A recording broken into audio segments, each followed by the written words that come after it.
Hello friends, welcome to SY academy. तो friends, इस chapter में हम डिस्कस करने जा रहे हैं chapter number 7 fundamentals of human geography का।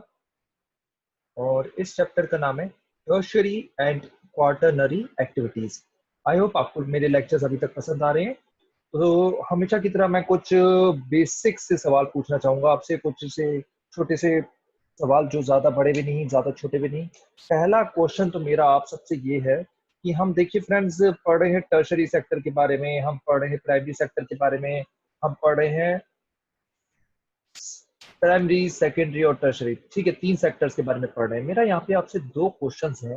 मुझे पहले ये बताइए कि इंडिया में सबसे ज्यादा जीडीपी ग्रोथ सबसे ज्यादा जीडीपी ग्रोथ में कंट्रीब्यूशन किस सेक्टर का है। ठीक है, जैसे हमारा जीडीपी ग्रोथ कर रहा है, अभी तो ठीक है थोड़ा कम हो गया, जैसे 5% से ज्यादा ग्रो कर रहा था।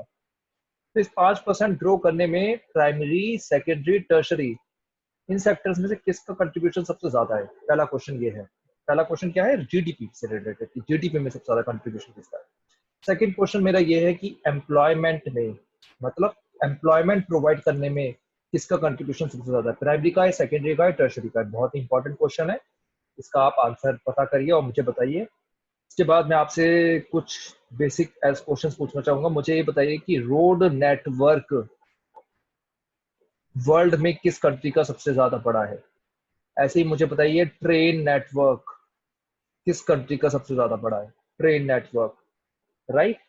उसके बाद मुझे लास्ट क्वेश्चन ये बताइए आप कि एयरपोर्ट्स सबसे ज्यादा किस कंट्री में है। इसका आंसर आप आराम से दे पाओगे मेरे हिसाब से। बाकी सब क्वेश्चन थोड़े ट्रिकी हो सकते हैं। तो ये 5 क्वेश्चंस है। अभी हम स्टार्ट करेंगे चैप्टर, और इस चैप्टर का नाम हम देख चुके हैं कि हम इसमें टर्शरी सेक्टर के बारे में मेनली डिस्कस करेंगे। तो इसको बिगिन करते हैं।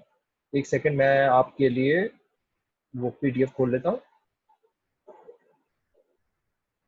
राइट, आई थिंक आप मेरा स्क्रीन अब देख पा रहे होंगे। फिर चैप्टर नंबर 7 है, 3 ही चैप्टर रह गए इसके बाद। तो सबसे पहले तो सर्विस सेक्टर, सबसे पहले टर्शरी सेक्टर आखिर होता क्या है। देखिए, टर्शरी सेक्टर के अंदर बेसिकली सर्विसेज आती हैं, सर्विसेज। ठीक है, जब आप, जैसे यहाँ पे कुछ बातें लिखी हुई है कि जब आपको कुछ इल हो जाते हो तो आप डॉक्टर के पास जाते हो, और कभी कभी आपको हॉस्पिटल में भी जाना पड़ता है, और स्कूल में आपको टीचर सिखाते हैं, और in the event of any dispute आप लॉयर के पास जाते हो। Likewise there are many professionals who provide their services against payment of their fee, right. तो सर्विसेज का मतलब ये है कि कोई भी सर्विस प्रोवाइड करना। जैसे काइंड ऑफ मैं आपकी ट्यूशंस लेना शुरू कर दूं, तो मैं आपको एक सर्विस प्रोवाइड कर रहा हूँ, और आप मुझे क्या दे रहे हो, आप मुझे पैसे दे रहे हो उसके लिए। ठीक है, तो इसको बोलते हैं service sector, right. I hope आपको ये बिल्कुल क्लियर हो गया होगा। Thus all type of service are special skills provided in exchange of payments. तो इसमें स्किल भी होना चाहिए। जैसे मैं आपको ज्योग्राफी पढ़ा रहा हूँ, तो मेरी एक स्किल है कि मैं आपको पढ़ा पा रहा हूँ, मेरी ये स्किल है कि मुझे ज्योग्राफी आती है। ठीक है, health, education, law, governance, recreation require professional skills. तो प्रोफेशनल स्किल्स के बिना आप सर्विस सेक्टर में नहीं हो सकते। ठीक है, तो सर्विस सेक्टर में सबसे ज्यादा इंपॉर्टेंट क्या है, अगर आपसे आपका कोई टीचर पूछे, कभी प्रैक्टिकल में पूछा जाए, कभी इंटरव्यू में पूछा जाए, तो man power is the important component of the service sector, as most of the tertiary activities are performed by skilled labour, professionally trained experts and consultants. तो एक्सपर्टीज होनी चाहिए। जैसे आप सॉफ्टवेयर डेवलप कर रहे हो, तो सॉफ्टवेयर इंजीनियर में एक्सपर्टीज है कि वो सॉफ्टवेयर बना पाता है, ट्रेंड है, राइट। तो ये बेसिक चीजें हैं। अब सेकेंडरी और टर्शरी एक्टिविटी में डिफरेंस क्या होता है। The main difference between secondary and tertiary activities is that the expertise provided by services relies more heavily on specialized skills, experience and knowledge of the workers rather than on the production techniques, machinery and factory processes. तो tertiary sector जो होता है, उसमें man power की intelligence होती है। जैसे man power कुछ सॉफ्टवेयर बना ले और वो रोबोट का काम करने लगे, ठीक है, कोई रोबोट उसने बना दिया तो रोबोट का काम कर रहा है, और उसने इससे सारे के सारे जो वर्कर्स थे सेकेंडरी सेक्टर में उनको रिमूव कर दिया। तो ये टर्शरी सेक्टर का एग्जांपल हुआ। ठीक है, रोबोट को बनाना, राइट। रोबोट को बनाने के लिए सॉफ्टवेयर होता है, हार्डवेयर बनाना होता है, राइट। तो वैसे तो देखिए, जो इंसान काम कर रहे थे तो वो तो सब क्या था, सब सेकेंडरी टेस्ट सेक्टर के अंदर आता था। लेकिन आपने अगर रोबोट बना दिया अपने स्किल से, तो टर्शरी सेक्टर आ गया। ऐसे ही अगर आप एमबीए वाले किसी बंदे को हायर कर रहे हो कि आप मेरा बिजनेस सुधारो, तो ये भी एक वो प्रोफेशनल सर्विस प्रोवाइड कर रहा है, वो एक सर्विस प्रोवाइड कर रहा है, राइट। तो धीरे धीरे आप रियलाइज कर रहे होगे कि जैसे जैसे इकोनॉमी बेटर होती जाती है, आपकी जो बंदे हैं वो टर्शरी सेक्टर में काम करने लग जाते हैं, क्वार्टरनरी सेक्टर में काम करने जाते हैं, क्वीनरी सेक्टर में काम करने जाते हैं। हम देखेंगे ये सेक्टर्स को। तो डेवलप आप ये भी चीज समझ सकते हो कि डेवलप कंट्रीज में और डेवलपिंग कंट्रीज में यही फर्क होता है, एक मेन फर्क है कि डेवलपिंग कंट्रीज में प्राइमरी सेक्टर्स में बहुत ज्यादा लोग होते हैं, फिर उससे ज्यादा जो डेवलप्ड कंट्री होता है उसमें सेकेंडरी सेक्टर्स में होते हैं, और जो सबसे ज्यादा डेवलप्ड कंट्री होता है उसमें टर्शरी सेक्टर, क्वार्टरनरी सेक्टर और क्वीनरी सेक्टर्स में होते हैं। तो यहाँ पर आई होप आपको डिफरेंस पता चल गया होगा between secondary and tertiary activities की। टर्शरी एक्टिविटीज में एक्सपर्टीज और स्पेशलाइज्ड स्किल नॉलेज वगैरह आपको ज्यादा होनी चाहिए, ठीक है। अब टाइप्स ऑफ टर्शरी एक्टिविटीज हम देख लेते हैं। तो इसमें कुछ एग्जांपल दे रखे, by now you know that you purchase your books stationery from trader shops, travel by bus, rail, send letters, talk on telephone, obtain services of teachers for studies and doctors at the time of illness. Thus trade, transport, communication and services are some of the tertiary activities. तो trade भी एक tertiary activity है, transport भी एक tertiary activity है, communication भी एक tertiary activity है, क्योंकि इन सब में एक स्पेशलाइज सर्विस स्किल की जरूरत होती है ट्रेड करने के लिए। हर कोई ट्रेड नहीं कर सकता ट्रांसपोर्ट करने के लिए, राइट। तो ये चीजें हैं। अब एक बार टर्शरी एक्टिविटीज की कैटेगराइजेशन देख लेते हैं। मैप ये काफी इंपॉर्टेंट है, थोड़ा सा टेढ़ा बना रखा है लेकिन हम ट्राई करते हैं कि कुछ इसका कर पाए। तो मे बी एक सेकेंड आप मुझे करते हैं।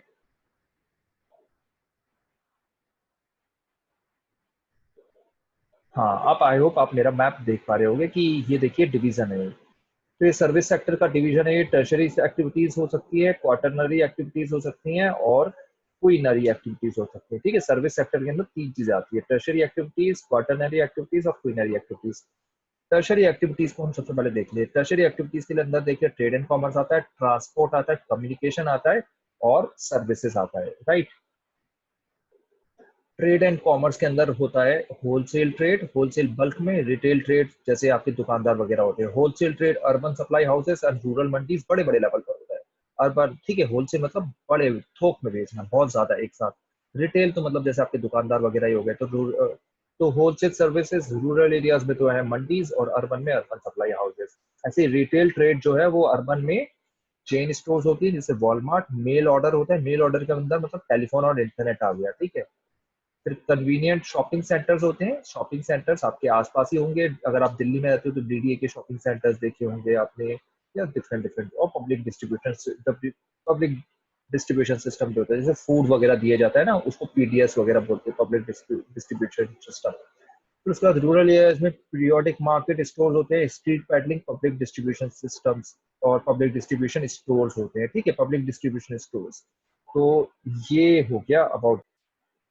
उसके बाद अगर हम देखें तो ट्रांसपोर्ट सेक्टर में अगर कैटेगराइज किया जाए तो रेल नेटवर्क इंडिया में बहुत बड़ा है, रोड नेटवर्क वाटर के थ्रू भी होता है, वाटर के थ्रू इनलैंड और ओशियनिक हो सकता है, ओशियनिक के थ्रू पैसेंजर सर्विस और कार्गो सर्विस हो सकती है। कार्गो मतलब माल वगैरह बेचना, पैसेंजर मतलब आप हम घूमने जा रहे हैं।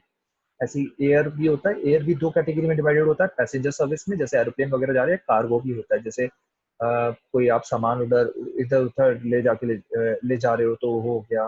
काफी सारी कोरियर सर्विसेज भी होती हैं, ठीक है। तो कम्युनिकेशन के अंदर मीन्स ऑफ ट्रांसपोर्टेशन हो जाता है। मीन्स ऑफ ट्रांसपोर्टेशन में again rail network, road network वगैरह आ जाता है।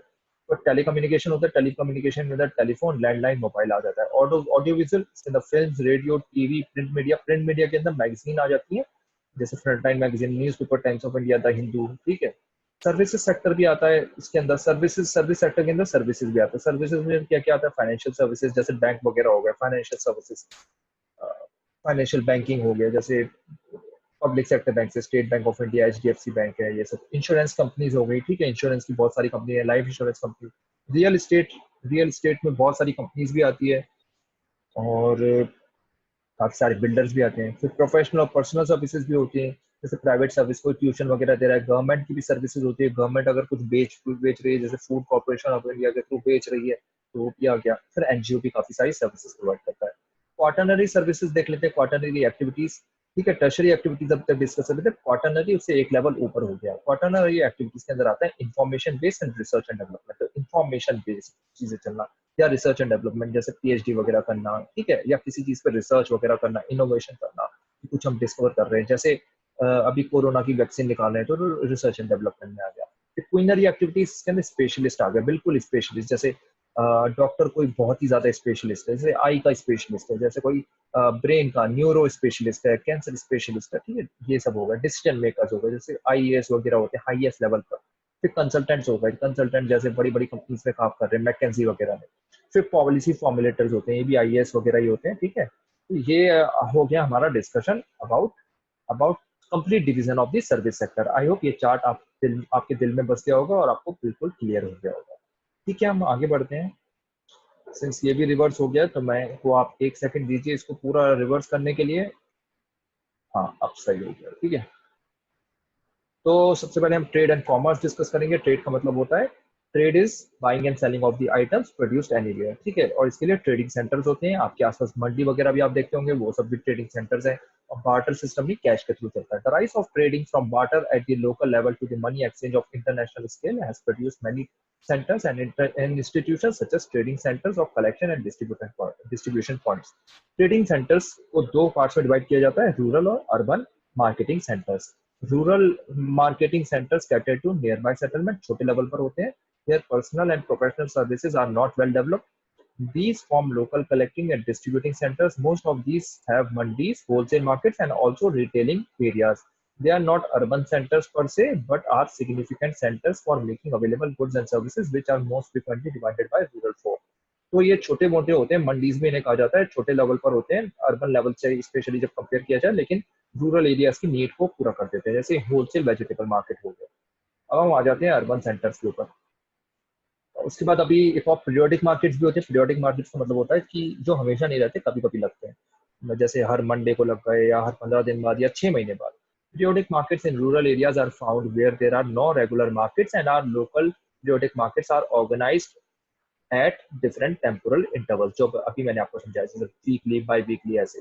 These markets are held on specific dates and move from one place to another. The shopkeepers thus remain busy on all days while a large area is served by them. तो कभी एक area में लग गए, कभी दूसरे area में लग गए, एक डिस्ट्रिक्ट के, है ना, आप समझ रहे होंगे। अब आ जाते हैं अर्बन मार्केटिंग सेंटर्स। ये भी रूरल मार्केटिंग सेंटर्स के अंदर होते हैं, लेकिन सिर्फ अर्बन है तो ये बड़े एरिया में होते हैं, बड़ा एरिया कवर करते हैं, स्पेशलाइज्ड होते हैं, टेक्नोलॉजी का यूज करते हैं। Urban centers therefore offer manufactured goods as well as many specialized markets developed. Example, market for labor, housing, semi or finished products. Services of educational institutions and professionals such as teachers, lawyers, consultants, physicians, dentists, veterinary doctors are available. Veterinary veterinary doctors मतलब जानवरों के doctor, ठीक है, तो ये भी इसमें available होते हैं यहाँ पर। तो यहाँ पे इनकी स्पेशलिटी काफी बढ़ जाती है। आपको ऐसे लोग रूरल एरियाज में नहीं दिखेंगे, अर्बन एरियाज में दिखेंगे। ये पैक्ड फूड मार्केट है इन यूएसए। अब रिटेल ट्रेडिंग देख लेते हैं। This is the business activity concern with the sale of goods directly to the consumer. Directly consumer से बात करते हैं ये रिटेल ट्रेडिंग। होलसेल वाले जो अभी हम देख रहे थे, वो डायरेक्टली कस्टमर से बात नहीं करते। तो होलसेल वाले जो होते हैं, जैसे आपके पास पास में कोई दुकानदार है, ठीक है, कोई शॉपकीपर है, तो वो होलसेल मार्केट से वो लेगा, शॉपकीपर लेगा, और आप डायरेक्टली इससे लो। और ये जो शॉपकीपर है, ये रिटेल शॉप हो गई, ठीक है। और ये कोई ट्रेडिंग सेंटर हो गया। ट्रेडिंग सेंटर और पीछे भी हो सकता है, ठीक है, चेन बनी हुई होती है, एक आदमी इससे ले रहा है, एक आदमी उससे ले रहा है ना। क्योंकि अगर कोई इंटरनेशनल मार्केट से कोई प्रोडक्ट आ रहा है तो वो पहले कहीं मुंबई के पोर्ट में होगा, ठीक है, मुंबई से फिर दिल्ली में आएगा, ऐसे चलती हैं चीजें। तो हम और चीजें डिस्कस करते हैं। Retail trading, street peddling, handicraft, trucks, door to door mail order, telephone, automatic vending machines and internet are example of non-store trading centers. तो यहाँ पर क्या हो गया, यहाँ पे ट्रेडिंग सेंटर की भी जरूरत नहीं होती, नॉन स्टोर भी चलता है, मतलब इनकी स्टोर नहीं होती, ठीक है। Most of the retail trading takes place in fixed establishment और stores solely devoted to selling, ठीक है।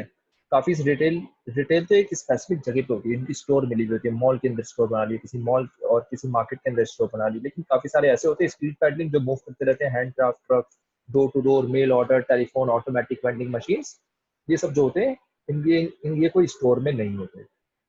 अब मोर के स्टोर के बारे में थोड़ा और देख लेते हैं, जैसे कंज्यूमर कोऑपरेटिव। इसमें क्या होता है, कोऑपरेटिव जहाँ पे भी वर्ड आए, इसका मतलब ये समझ लेना कि काफी सारे लोग मिलकर कुछ स्टार्ट कर दिया है, ठीक है, कंज्यूमर के बेनिफिट के लिए। जैसे हम और आप बोले कि यार सेब जो है बड़े महंगे मिल रहे हैं, चलो हम सब मिलके कुछ स्टार्ट करते हैं, तो ये हो गया कोऑपरेटिव, ठीक है। Were the first of the large scale innovations in retailing. अब ज्यादा आपको ये दिखते नहीं है, लेकिन अभी भी काफी सारा दिखेगा। फिर departmental stores delegate the responsibility and authority to department head for purchasing of commodities and for overseeing the sale in different sections of the store. तो डिपार्टमेंटल स्टोर्स थोड़ी थोड़ी आपके घर के आसपास भी बहुत सारे आपको डिपार्टमेंटल स्टोर्स दिखते होंगे।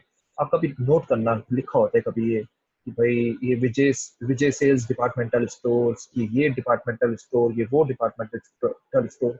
हमेशा जब भी आप शॉप पर जाओ थोड़ा सा नजर मारना उसको। फिर chain stores are able to purchase merchandise most economically and often going so far as to direct the goods to be manufactured to their specification. They employ highly skilled specialists in many executive tasks. They have the ability to experiment in one store and apply the results to many.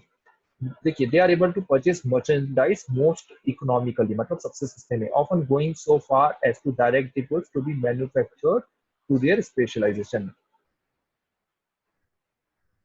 तो मतलब chain stores क्या होता है, जैसे इसके example हो गए Walmart, और उसके बाद फूड चेन्स भी हैं काफी सारी, आपने सुनी होंगी, आपके घर खप खप आपको इंजॉय भी किया होगा, जैसे मैकडोनल्ड्स, सबवे, है ना। तो ये सब चेन स्टोर्स होती हैं, ये क्या करती हैं, डायरेक्टली ना किसानों से ले लेंगी, डायरेक्टली जो मैन्युफैक्चर कर रहा है उससे कनेक्ट कर जाती है और सीधे कंज्यूमर को देती है। मतलब क्या हो गया इसका मतलब कि बीच में जो जो आ रहा है ना, सबको छोड़ के सीधे कस्टमर को दे दिया, सबको छोड़ के सीधे कस्टमर को दे दिया। तो आप समझ सकते हो चीप होता है।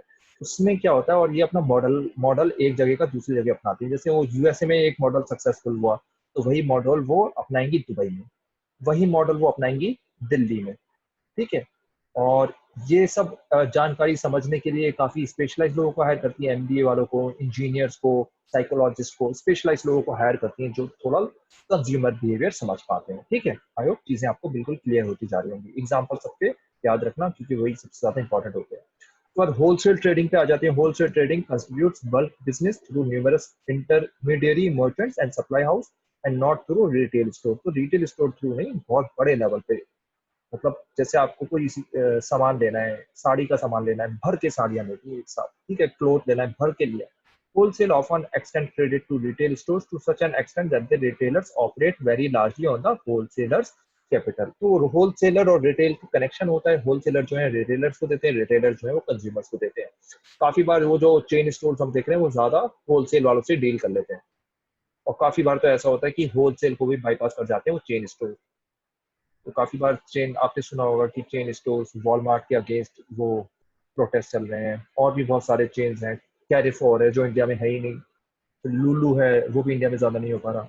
अब ट्रांसपोर्ट हम समझेंगे, ठीक है। ट्रांसपोर्ट इज अ सर्विस और facility by which people and materials manufactured goods are physically carried from one location to another. ये तो इसकी डेफिनेशन हो गई। डेफिनेशन देखिए ना, जब भी देखो आर्ट्स के एग्जाम में स्टार्ट करो ना, तो सबसे पहले डेफिनेशन से इंट्रोडक्शन दे दिया करो, मार्क्स बढ़िया आएंगे। ट्रांसपोर्ट डिस्टेंस जो है वो मेजर किया जाता है मल्टीपल तरीकों से, किलोमीटर में और actual distance of one route, जैसे 100 किलोमीटर, 150 किलोमीटर, भाई दिल्ली से बुलंदशहर 150 किलोमीटर है ऐसे बोल दिया, ठीक है, या 100 किलोमीटर है, जितना भी है डिपेंडिंग ऑन द एरिया, तो ये बोल दिया। उसके बाद टाइम डिस्टेंस भी बोला जाता है। कभी कभी बोला नहीं जाता कि यार मैं 1 घंटे में आ रहा हूँ, ऐसे तो बोलते नहीं कि यार कि मैं 10 किलोमीटर दूर हूँ तो आ जाऊंगा, बोलते हैं ना कि मैं 1 घंटे में आ रहा हूँ। तो काफी बार डिस्टेंस जो है वो टाइम में भी मेजर किया जाता है। और द कॉस्ट डिस्टेंस कि भाई मुझे 200 रुपये लगेंगे आने में, मुझे भाई 1000 रुपये लगेंगे, ऐसे ज्यादातर वो बात करते हैं जो ट्रक व्रक वाले होते हैं ना, ठीक है। Isochrone lines are drawn on a map to join places equal in terms of the time taken to reach them. ये आइसोक्रोन वर्ड दिमाग में बसा लें। उसके बाद यहाँ नेटवर्क एंड एक्सेसिबिलिटी थोड़ा समझ लेते हैं। देखिए, as transport system develops, different places are linked together to form a network. Networks are made up of nodes and links. A node is the meeting point of two or more routes, a point of origin, a point of destination, or any sizable town along a route. Every node that joins two links is called a link. A developed network has many links, which means that places are well connected. तो इसमें बात simple है समझाने की, इसका diagram भी आप बना लेना कि देखिए ये बहुत सारी जगह हैं।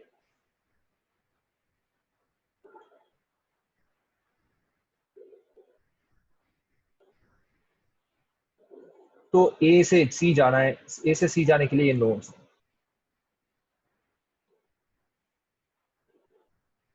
जैसे इसको भी नाम रख देते A1, A2, B1,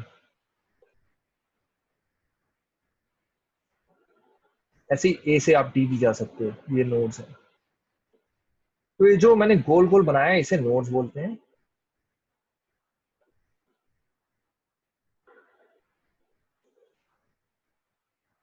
देखिए, networks are made up of nodes and links. A node is the meeting point of two or more routes, a point of origin, a point of destination, or any sizable town along a route. Every road that joins two nodes is called a link. तो अब इसका मतलब क्या है? ये एक link हो गया, एल लिख दे रहा हूं मैं, एक लिंक ये हो गया, एक लिंक ये हो गया, एक लिंक ये हो गया। तो ये जो नोड्स मैं बना रहा हूँ ये एक साइजेबल जगह है, ठीक है, साइजेबल पॉइंट्स हैं। ये पूरे के पूरे को एक नेटवर्क बोला जाता है। तो जैसे कभी बी जाना है, बी जाने का तरीका ये भी हो सकता है, ये रही नोड्स। राइट, आई होप आपको चीजें क्लियर होती जा रही होंगी। ये जो नोड, ये नोड्स हैं और बीच में एक नोड को दूसरे नोड से कनेक्ट करने के लिए लिंक है, ठीक है। तो ये एक पूरा नेटवर्क हो गया। तो ऐसे करके पूरा इंडिया का मैप बनाया जाता है, नोड्स बनाई जाती हैं, और फिर देखते हैं कि भाई कैसे कहाँ से किस जगह पे रीच करा जाए। राइट, अब आ जाते हैं फैक्टर्स अफेक्टिंग ट्रांसपोर्ट। सिंपल सी चीज है। देखिए, demand for transport is influenced by the size of the population. The larger the size of the population, greater is the demand for transport. जो इंडिया में बहुत ज्यादा है, क्योंकि इंडिया का पॉपुलेशन बहुत ज्यादा है। Routes depend on location of cities, towns, villages, industrial centres, raw materials, pattern of trade between them, nature of the landscape between them, type of climate, funds available, ठीक है, for overcoming obstacles along the length of the route। तो ये roots जो होते हैं इन पे depend करते हैं, और डिमांड फॉर ट्रांसपोर्ट किस पे डिपेंड करती है? पॉपुलेशन पे। जैसे जम्मू कश्मीर नॉर्थ ईस्ट है, वहाँ पे डिमांड बहुत कम है क्योंकि पॉपुलेशन बहुत ज्यादा कम है। अब कम्युनिकेशन पर आ जाते हैं। Communication service involve the transmission of words and messages, facts and ideas, और जिसका मतलब है कम्युनिकेशन, ठीक है। काफी लोग पूछते हैं कम्युनिकेशन का मतलब क्या है, ट्रांसपोर्ट और कम्युनिकेशन में डिफरेंस क्या है। The invention of writing preserve messages had to make communication dependent on means of transport. तो मैंने जैसे कुछ लेटर में लिखा, अब मेरे को ये एक जगह से दूसरी जगह भेजना है, तो इमेजिन कर लेते हैं कि अभी मोबाइल वगैरह नहीं है, तो कैसे भेजूंगा? किसी बस में भेजूंगा, या कोई कोई आदमी बोले कभी कबूतर में भेज दूंगा, ठीक है। तो इसके लिए मीन्स ऑफ ट्रांसपोर्ट चाहिए। This were actually carried by hand, animal, boat, road, rail and air. That is why all forms of transport are also referred to as lines of communication. Transport क्या बोला जाता है? Lines of communication, कि भाई transport help करता है communication करने में। लेकिन न्यू टेक्नोलॉजी डेवलप होने से ये ट्रांसपोर्ट से इंडिपेंडेंट हो गया। कौन? Communication. Certain developments such as mobile telephony, satellites have made communication independent of transport। अब तो भाई मेरे को कुछ व्हाट्सएप भेजना है, मैं फटाफट आप सबको भेज दूंगा। अब मेरे को न्यूज पहुंचानी है आप तक, मेरे को लेक्चर पहुंचाना है, मेरे को ट्रांसपोर्ट की थोड़ी जरूरत है। वीडियो अपलोड करी, यूट्यूब पे आ गई आपके पास, तो टेलीकम्युनिकेशन देख लेते हैं। टेलीकम्युनिकेशन का मतलब ये होता है कि रेडियो, टेलीविजन वगैरह, ठीक है। टेलीग्राफ, मोर्स कोड, टेलेक्स, इनका तो जमाना खत्म हो चुका है, इसकी हम बात भी नहीं करेंगे, इस पे क्वेश्चन भी नहीं आएंगे, ज्यादा टाइम वेस्ट मत करना इन सब चीजों पे। बस बता दिया गया है इनका टाइम खत्म हो गया है, और आप भी लिख देना। The use of telecommunication is link to the development of modern technology, ठीक है, जो रेवोल्यूशनाइज हो गई है। तो जिसके बारे में क्वेश्चन आ सकते हैं वो ये है। Radio and television also help to relay news, pictures, telephone calls to vast audiences around the world, hence they are termed as mass media. Mass media का मतलब ये है कि एक साथ ये बहुत लोगों के पास पहुंच जा रहा है, ठीक है, ब्रॉडकास्ट कर रहे हैं। They are vital for advertising and entertainment, और newspaper are able to cover events in all over the world. और न्यूज पेपर जो है वो टेक्नोलॉजी को यूज कर रहे हैं। इसमें आप थोड़ा सा ये भी बता सकते हो कि व्हाट्सएप वगैरह भी अब काफी ज्यादा हो गया, उसका न्यूज के लिए यूट्यूब चैनल भी हो गया, ठीक है। तो सर्विसेज हम डिस्कस करेंगे। Services occur at many different levels. Some are geared to industry, some to people, some to both industry and people.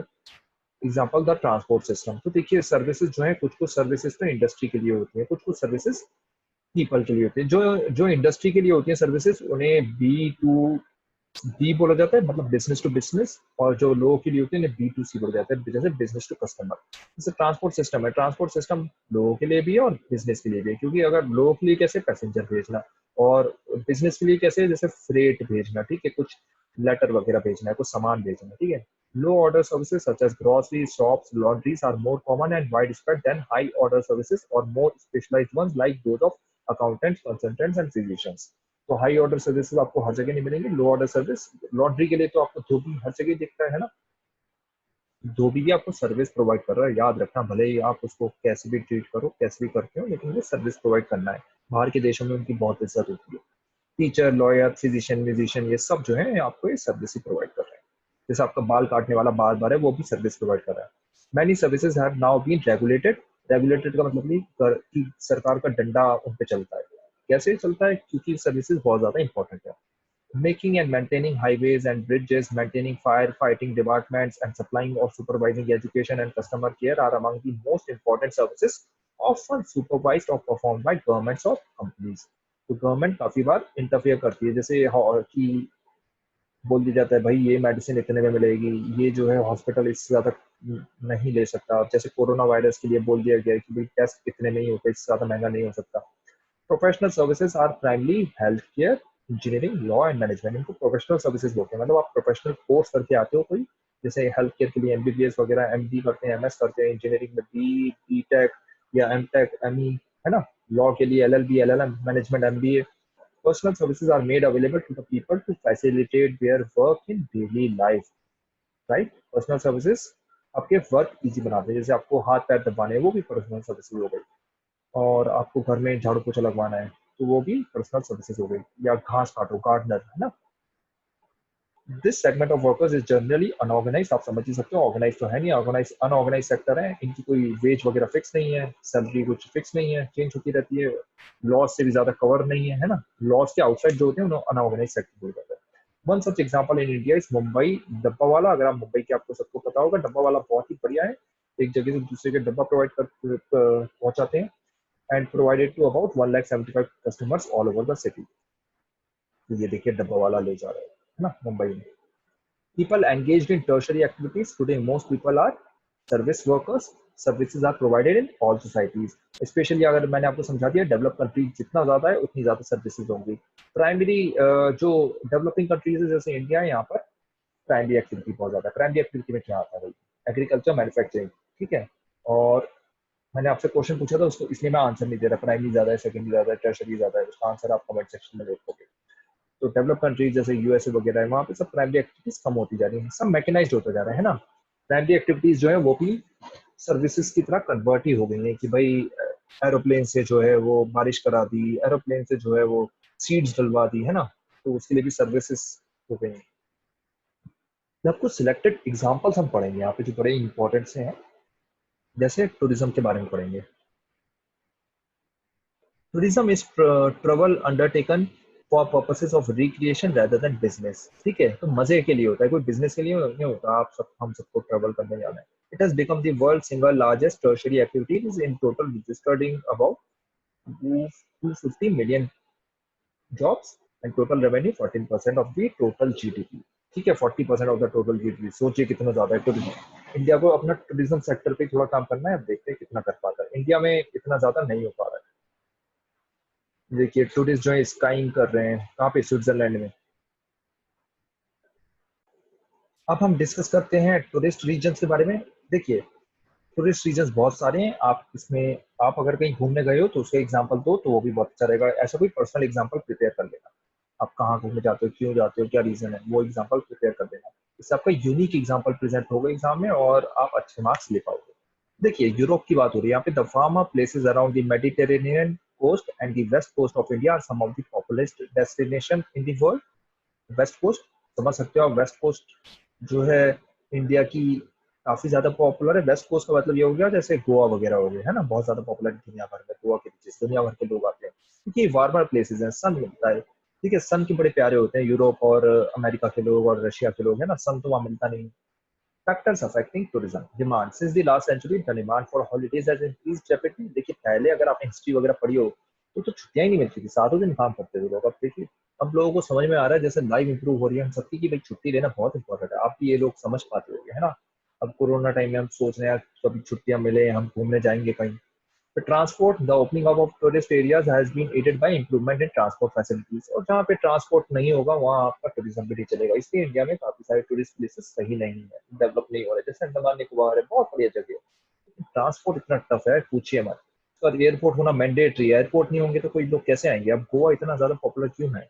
Airports हैं, अदरवाइज बाकी जगह पे आप इंडिया में देखो तो अनफॉर्चुनेटली एयरपोर्ट ही नहीं है। आपकी ट्रेनें तो ऐसी हैं पूछो नहीं, आराम से चलती हैं, 100 की स्पीड, 100 की स्पीड भी पता नहीं क्या समझी जाती है। तो वो सब थोड़ी कमियां हैं जिसमें हमें थोड़ा वर्क करना है। फिर tourist attractions, tourist attraction, tourist को क्या अट्रैक्ट करता है? क्लाइमेट, सबसे पहले तो climate. This is one of the main reasons for the importance of tourism in southern Europe and Mediterranean lands, क्योंकि वो क्लाइमेट बढ़िया है, वार्म है थोड़ा। वो नॉर्थ यूरोप जो है वो ठंडा है। The Mediterranean climate offers almost consistently higher temperatures than in other parts of Europe, longer hour of sunshine and low rainfall throughout the peak holiday season. फिर लैंडस्केप, काफी लोगों को माउंटेन पसंद होती है, काफी को लेक, काफी को सी पसंद होती है, काफी को कुछ अलग चीजें पसंद होती है, जैसे कुछ लेक्स पसंद आ गई या कुछ अलग से झरने पसंद आ गए, नाइगरा फॉल्स किसी को पसंद आ गए। इंडिया में भी काफी सारे फॉल्स है, not not completely altered by man, तो मतलब नेचुरल चीजें काफी लोगों को पसंद होती है। फिर history and art, Taj Mahal, Ajanta caves है ना, एलिफेंटा केव्स के बाद उड़ीसा के इतने बढ़िया बढ़िया टेम्पल्स इंडिया में तो भरे पड़े हैं। Culture and economy, home stay has emerged as a profitable business. ये कल्चर देखने काफी लोग आते हैं और ये बाहर के लोगों को बड़ा पसंद होता है, जैसे इंडिया का डांस, उड़ीसी डांस हो गया, भले इंडियंस को ना पसंद हो लेकिन उन्हें बड़ा पसंद होता है। उड़ीसी डांस हो गया, राजस्थान के डांस हो गए, उदयपुर आप जाओ तो उदयपुर में आपको बहुत सारे डांसेस दिखेंगे, वहाँ शो होंगे, मजा आएगा आपको, है ना। कल्चर इकोनॉमी देखने में अच्छा लगता है, काफी लोग ये भी देखते हैं आपकी इकोनॉमी चल कैसे रही है, लोग कैसे रह रहे हैं, इतनी सारी पॉपुलेशन कैसे रह रही है। सर होम स्टे जो है काफी प्रॉफिटेबल बिजनेस आजकल बन गया है। एयरबीएनबी आपने कभी सुना हो, तो नहीं सुना तो सर्च कर लेना एयरबीएनबी। हेरिटेज होम्स बन गए गोवा, मदिकेर, कोऑक एंड इन कर्नाटक में काफी सारे। गोवा में लोग क्या करते हैं, वो अपना घर जो है वो रेंट पे दे देते हैं अंग्रेजों को कि आप मेरे घर में रहिए, और उससे पैसे वो कमाते हैं। Medical services for overseas patients in India, ये भी काफी चल गया है। देखिए इंडिया में काफी सारे प्रोफेशनल्स हैं, इंडिया में एक अच्छी चीज क्या है, इंजीनियर और डॉक्टर बहुत ज्यादा है, तो और इंडिया में जो है सस्ता इलाज हो जाता है, तो काफी सारे लोग हैं बाहर से वो इंडिया में इलाज कराने आते हैं, हार्ट वगैरह सर्जरी, है ना। फिर बाहर की कंट्रीज में बहुत महंगी है। देखिए इंडिया में एक तो रिलायबल है ना, अच्छे लोग हैं, अच्छे डॉक्टर है, तो रिलायबल है, बहुत सस्ती है, मतलब ये आपको महंगा लग रहा है लेकिन उनके लिए तो सस्ता है ना। World class hospitals located in metropolitan cities cater to patients all over the world. Medical tourism brings abundant benefits to developing countries like India, Thailand, Singapore and Malaysia, क्योंकि भाई वो डॉलर देते हैं, इंडिया को डॉलर देते हैं, तो इससे इंडिया का फॉरेन फॉरेक्स भी सुधरता है, ठीक है। मेडिकल टूरिज्म का क्या मतलब होता है, इसका एग्जाम में क्वेश्चन आ सकता है क्योंकि ये बहुत इंपॉर्टेंट है। मेडिकल टूरिज्म में एग्जाम्पल देते हैं ना वेदांता, ठीक है, कुछ याद नहीं हो तो वेदांता का गुड़गांव में हॉस्पिटल है, बड़ा पॉपुलर है। when medical tourism when medical treatment is combined with international tourism activity, it lends itself to what is known as medical tourism. देखिए बंदा जो आता है ना इलाज कराने, वो अकेले नहीं आता, अपने साथ फैमिली लाता है। उसके बाद वो फैमिली जो है वो सिर्फ हमेशा ये नहीं है कि भाई हॉस्पिटल में ही रहेगी, वो घूमेगी फिरेगी भी एक दो जगह, है ना। उसको इंडिया से थोड़ा प्यार हो जाएगा। देखिए कोई इलाज होता है ना, कोई इंसान सही होके जाता है तो उसको थोड़ा सा कंट्री से प्रेम भी हो जाता है। हम जल्दी से बिगिन करें क्वार्टरनरी एक्टिविटीज। क्वार्टरनरी एक्टिविटी मतलब सर्विस टर्शरी एक्टिविटी से एक लेवल ऊपर। जैसे यहाँ पे बात की गई है, what do a CEO of an MNC in Copenhagen at New York, a medical transcriptionist at Bangalore have in common. All these people work in a segment of the service sector that is knowledge oriented. तो knowledge Q quaternary से word associate कर देना, knowledge oriented, knowledge से चलती है, knowledge नहीं तो कुछ नहीं। This sector can be divided into quaternary and quinary activities. Quinary activities हम अभी बाद में देखेंगे। Quaternary activities involve some of the following: the collection, production and dissemination of information और even the production of information. Production of information भी होता है, मतलब आपके पास डेटा वगैरह पड़ा है, उससे इंफॉर्मेशन निकालना है ना। डेटा पड़ा है यूजर्स का, आपके पास सेंसस डेटा पड़ा है, वो डेटा की कोई इंपॉर्टेंस नहीं है लेकिन उससे इंफॉर्मेशन निकालना। अरे भाई अनएम्प्लॉयड जो है वो इस सेक्टर में ज्यादा है, इस रीजन में ज्यादा है, इस पूरी प्रोसेस को बोला जाता है क्वार्टरनरी एक्टिविटी करना, है ना। Quaternary activities center around research, development, and may be seen as an advanced form of services involving specialized knowledge and technical skills. तो higher specialised knowledge, technical skill होनी चाहिए, वही क्वार्टरनरी एक्टिविटी में काम कर सकता है। Quaternary sector along with the tertiary, यहाँ क्वार्टरनरी सेक्टर के बारे में थोड़ा सा और डिटेल ले लेते हैं। Quaternary sector along with the tertiary sector has replaced most of the primary and secondary employment as the basis for economic growth. तो क्वार्टरनरी और टर्शरी सेक्टर सबसे ज्यादा कंट्रीब्यूट करते हैं इकोनॉमिक ग्रोथ में। प्राइमरी और सेकेंडरी एम्प्लॉयमेंट को तो साफ कर दिया है, और इवेंचुअली आप टाइम आते में देखेंगे कि प्राइमरी और टर्शरी एक्टिविटीज जो है मतलब वो कम होती जाएंगी। प्राइमरी और सेकेंडरी एक्टिविटीज, मैंने सॉरी कुछ गलत बोल दिया, प्राइमरी और सेकेंडरी एक्टिविटीज इंडिया में कम होती जाएंगी, स्पेशली प्राइमरी एक्टिविटीज, है ना।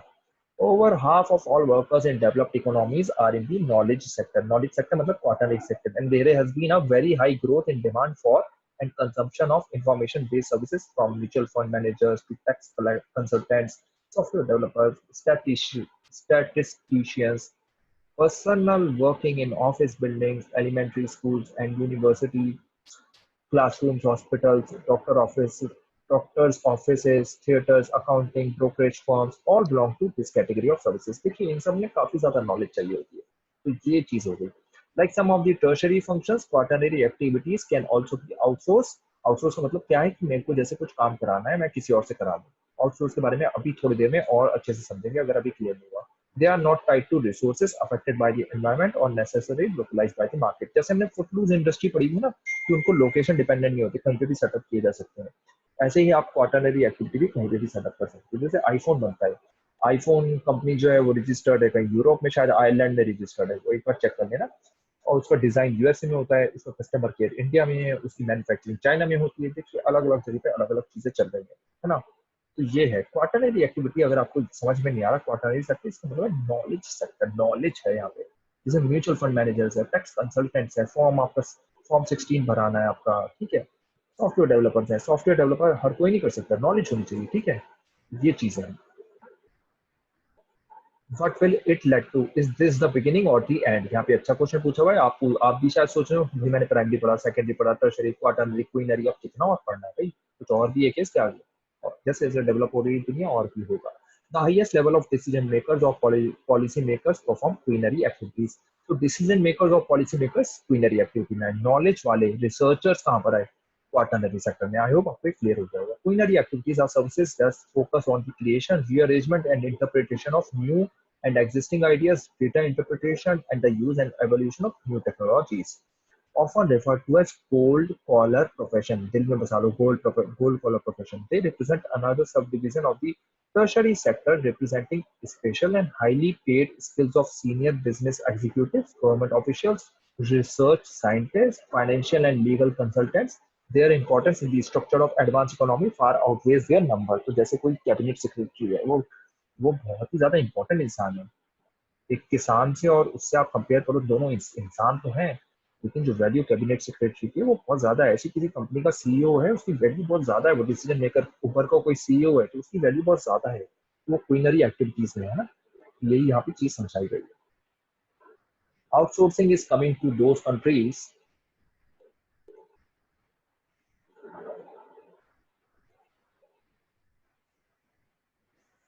Outsourcing is coming to those countries where cheap and skilled workers are available.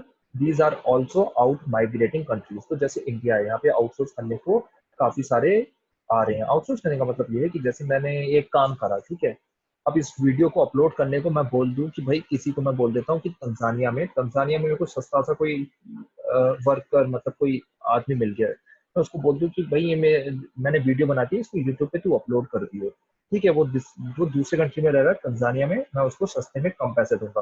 तो मैंने तंजानिया में क्यों ढूंढा? क्योंकि तंजानिया में मुझे सस्ता लेबर मिल रहा है, सस्ता लेबर, ठीक है।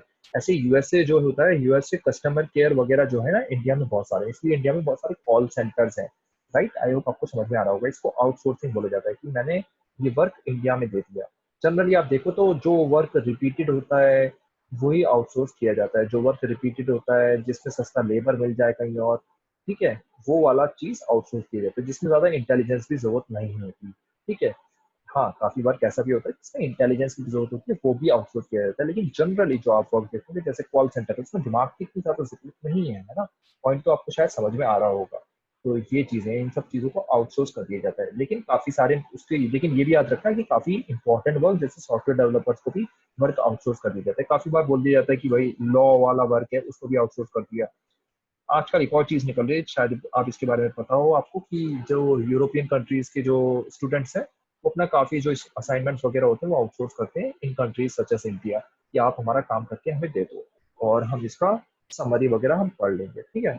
और जनरली आप आउटसोर्सिंग कंट्रीज कौन से होते हैं? आउट माइग्रेटिंग कंट्रीज होते हैं। आउट माइग्रेटिंग मतलब जैसे वो वाली कंट्रीज जहाँ से लेबर कहीं और जाना चाहता है काम करने। जैसे इंडिया से लेबर यूएसए जाना चाहता है, इंडिया से लेबर दुबई जाना चाहता है, गल्फ कंट्रीज जाना चाहता है। लेकिन आउटसोर्सिंग की वजह से उसको वही जॉब्स इंडिया में मिल जा रही है, तो वो इंडिया में ही सेटल हो जा रहा है, खुश हो रहा है। New trends in quinary services include knowledge processing outsourcing, जिनको केपीओ बोला जाता है, कॉल सेंटर्स को बीपीओ बोला जाता है, बिजनेस प्रोसेसिंग आउटसोर्सिंग। केपीओ मतलब knowledge processing outsourcing, and home shoring, the latter as an alternative to outsourcing. APO industry is distinct from business processing outsourcing as it involves highly skilled workers. तो यहाँ पे याद रखिए, KPO में highly skilled workers, BPO में इतने skilled workers नहीं होते। बीपीओ में रिपीटेड काम होता है। केपीओ में मैंने आपको जैसे समझाया कि जिसमें रिसर्च, सॉफ्टवेयर डेवलपमेंट, ठीक है, ये सब इंटेलेक्चुअल प्रॉपर्टी, लीगल एक्सपर्टीज, ये सब होता है। It is information driven knowledge outsourcing, KPO enables companies to create additional business opportunities. Examples of KPO include research and development activities, e-learning, business research, intellectual property, है ना, intellectual property research की भाई ये product कहाँ का होना चाहिए, है ना, लीगल प्रोफेशन, बैंकिंग सेक्टर, ये सब चीजें हैं। आई होप चीजें क्लियर हो गई। यहाँ पे आउटसोर्सिंग का थोड़ा और समझाया गया कि आउटसोर्सिंग और contracting out is giving work to an outside agency to improve efficiency and to reduce cost। तो ये मेन दो पर्पस होते हैं कि किसी और को आउटसोर्स करने का काम दे दिया। आई होप आपको समझ में आ गया होगा कि मैंने अंडरलाइन करने का काम किसी और को दे दिया, मैंने बोल दिया येलो लाइट तुम करो, मैं जो है मैं वीडियो अपलोड करूंगा, और मैं जो है मैं वीडियो बनाऊंगा, अपलोड कोई और करो। तो ये सब आउटसोर्स हो गए काम, ठीक है। मैंने मतलब अपना काम किसी और को दे दिया, क्यों? क्योंकि मेरा टाइम इंपॉर्टेंट है और मैं कॉस्ट अपनी बचाना चाहता हूँ, क्योंकि मैं उस टाइम में कुछ और ऐसा काम करूंगा जिससे मेरे को और ज्यादा पैसे मिल जाएंगे। तो आए ये आपको चीजें समझ में आ जाएंगी। फिर डेटा प्रोसेसिंग भी होती है। डेटा प्रोसेसिंग का मतलब ये होता है डेटा पड़ा है आपके पास, उसको प्रोसेस करा, उससे कोई इंटेलिजेंट नॉलेज निकाली, उससे कोई फैक्ट निकाला, उससे कोई रिसर्च निकाला कि भाई देखिए ये डेटा है, देखिए इतनी नंबर ऑफ रोड्स हैं, फिर आपने इससे पता लगाया कि महाराष्ट्र में सबसे ज्यादा रोड्स हैं इंडिया में। तो ये डेटा प्रोसेसिंग से निकला। Data processing is an IT related service easily can be carried out in Asian, East European and African countries. In these countries, IT skilled staff with good English language skills are available at lower wages than those in the developed countries. इसलिए Hyderabad, Manila, Bangalore वगैरह में setup हो गए। यहाँ कुछ question पूछ रखे हैं, red, gold, white, grey, blue, pink. इसके आंसर लिख देना। नेचर ऑफ वर्क पूछा है, ठीक है, वर्क नहीं पूछा है। और पिंक के मल्टीपल, किसी किसी के मल्टीपल आंसर भी हो सकते हैं, तो आप इसमें थोड़ा वो मतलब ज्यादा दुखी मत होना, ठीक है। मैं इसका आंसर देना चाहता हूँ, मैं चाहता हूँ आप फाइंड आउट करो। डिजिटल डिवाइड का मतलब ये है कि जैसे आप हो, बच्चे हो, यंग हो, आपको टेक्नोलॉजी जल्दी समझ में आ रही है, आपके पेरेंट्स जो है उनको टाइम लगता है समझने में, है ना। उसके साथ साथ एग्जांपल एक और ले लेते हैं कि आप अर्बन एरिया में रह रहे हो, आप दिल्ली, मुंबई, बेंगलोर में रह रहे हो, तो आपको टेक्नोलॉजी जल्दी समझ में आएगी। वैसे ही कोई बंदा किसी गांव में रह रहा है, किसी सब अर्बन एरिया में रह रहा है, ठीक है, किसी छोटे एरिया में रह रहा है, ठीक है, जैसे किसी और कोई भी आप एग्जांपल ले सकते हो, किसी भी गाँव का ले सकते हो, चित्रकूट ले लो, या किसी ऐसा एग्जांपल ले लो जैसे कोई नॉर्थ ईस्ट में रह रहा है या कोई अंडमान निकोबार में रह रहा है, तो वो आपसे शहरे वाले लड़के लड़कियों से थोड़ा डिजिटली पीछे होगा। तो ये डिजिटल डिवाइड है। तो ये काफी सीरियस इशू है, क्योंकि देखिए जैसे आप समझते हो कि व्हाट्सएप पे जो न्यूज आ रही है वो फेक न्यूज हो सकती है। ये लोग जो है ना रूरल एरियाज में, ये लोग समझ नहीं पाते, और काफी आपके फादर मदर भी ये चीज समझ नहीं पाते। तो ये भी डिजिटल डिवाइड के थोड़े डिसएडवांटेज है। और डिजिटल डिवाइड के डिसएडवांटेज और भी क्या है? जिसको टेक्नोलॉजी आती है वो आगे रहेगा। हमने देख लिया भाई, सर्विस सेक्टर फ्यूचर है, क्वाटरनरी सेक्टर फ्यूचर है, क्वीनरी सेक्टर जो है वो फ्यूचर है ना। अब लेकिन जिसको टेक्नोलॉजी नहीं आती वो सर्विस सेक्टर, टर्शरी सेक्टर में तो कुछ कर ही नहीं सकता, राइट। आई होप आपको ये चीजें क्लियर हो रही होंगी। तो ये डिजिटल डिवाइड एक सीरियस इशू है जो थोड़ा कम करना होगा। डिजिटल डिवाइड के काफी सारे डिसएडवांटेज भी है, जैसे फेक न्यूज फैल जाती है, और काफी बार तो क्या होता है कि भाई लोग लूट भी लेते हैं, है ना। काफी आपने सुना होगा कि एसएमएस बता दिया, या किसी ने अपना पिन कोड बता दिया, इससे पूरी की पूरी इंफॉर्मेशन ही लीक हो गई, पासवर्ड यूज करना नहीं आता सही से, है ना। तो डिजिटल डिवाइड के काफी सारे डिसएडवांटेज भी है। In a large country like India, Russia, Brazil, it is inevitable that certain areas like metropolitan centers possess better connectivity and access to the digital world versus peripheral rural areas। तो हमारा objective ये है SY academy का कि digital divide थोड़ा कम करें, हर कोई पढ़ पाए और अपना बेस्ट दे पाए। यहाँ पर कुछ क्वेश्चन दे रखे हैं, अच्छे क्वेश्चन है, अच्छे लेवल के क्वेश्चन है, आप इनके आंसर बताना। जैसे यहाँ पे पूछ रखा है which of the following sectors provide most of the employment in Delhi, Mumbai, Chennai, Kolkata. क्या लगता है आपको? Jobs that involve high degrees and level of innovation. क्या लगता है, क्वाटरनरी होगा, क्वीनरी होगा? अच्छा क्वेश्चन है ना, क्वेश्चन आसान नहीं है। उसके बाद ये वाला क्वेश्चन देखिए, which of the following is not a secondary activity? Iron smelting, market garments, catching fish, basket weaving. अच्छे क्वेश्चन है, अच्छे लेवल के क्वेश्चन है। तो आप बताइए आपको क्या लगता है इसके आंसर? इसका आंसर तो बुक में ही दे रखा है, आप बता ही पाओगे। तो आई होप आपको एक चैप्टर अच्छा लगा और हमारी वीडियोज आपको पसंद आ रहे हैं। और आप कमेंट सेक्शन में लिखना कोई भी इशू, कोई भी चीज़ आपको पढ़नी हो या कोई चीज़ क्लियर ना हो रही हो, उसमें हम आपकी हेल्प करेंगे। और आपसे ये रिक्वेस्ट है कि आप एसवाई अकेडमी को प्रमोट करने में हेल्प करें। अगर वीडियो अच्छा लगा तो लाइक करें और अपने फ्रेंड्स के साथ शेयर करें। Thank you.